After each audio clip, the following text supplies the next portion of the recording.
باب 8 پادشاه جه یهودیان حمایت کنه.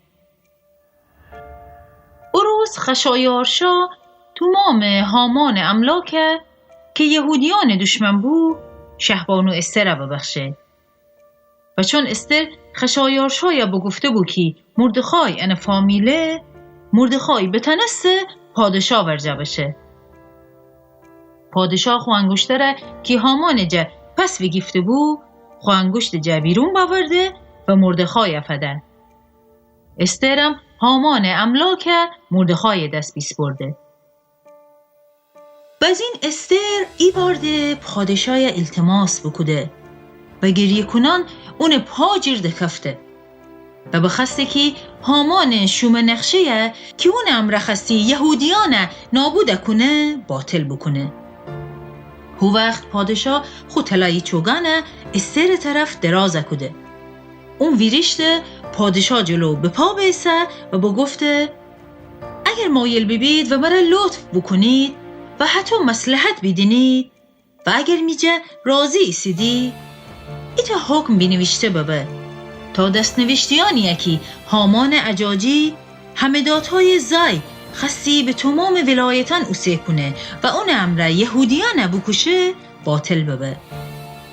چطوری من تنم عذابی که می قوم سربایه بیدینم، چطور تنم بیدینم می فامیلان هلاک بید. خشایارشا وقتی اگبان بیشنوسته شهبانو استر و مردخای یهودی ابو گفته هامان مال و منال استر ببخشه و اونه که خستی یهودیان دست رازی بکنه دار جر ببردید.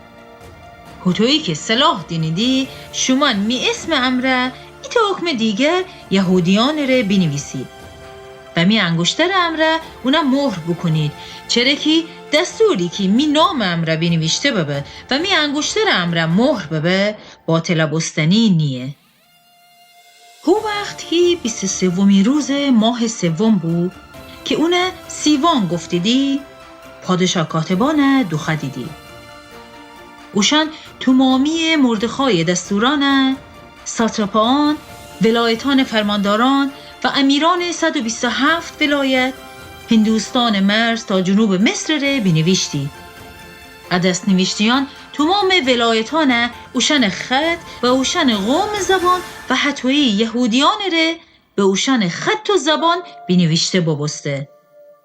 مردخای اون آمیان خشایارشا اسم امره بنوشته و اون انگشتر امره مهرمون بکده و اوشن قاصدانی که اسب سوار بید فرسنه و اوشنم خوشن اسبان تازی شاهی امره که کرم مادیان بید راده کفتید.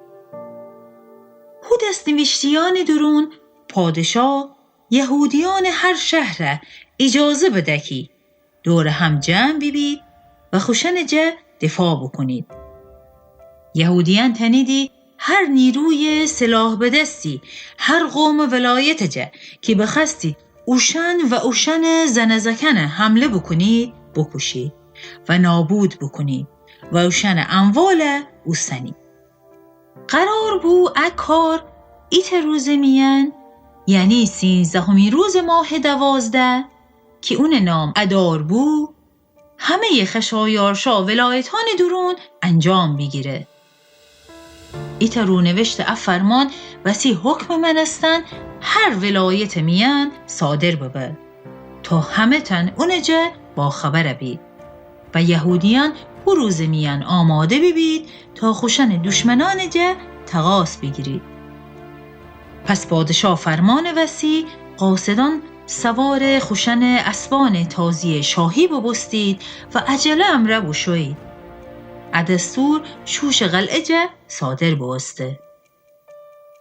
هو وقت مردخای خو لباسان سلطنتی امره که لاجوردی و سفید رنگ بو و ایت ارغوانی رده که اون جنس نازک کتان بو و ایت پیلدان تاج طلایی اون سر نهبو جه پادشاه ورجه بوشو شوش و مردمان او شهر شادی امره فریاد بزیدی.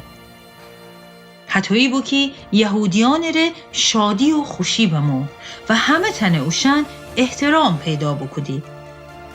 وقتی پادشاه دستور هر ولایت و هر شهری فرسی یهودیان شاد بستید و جشن و عید گفتید.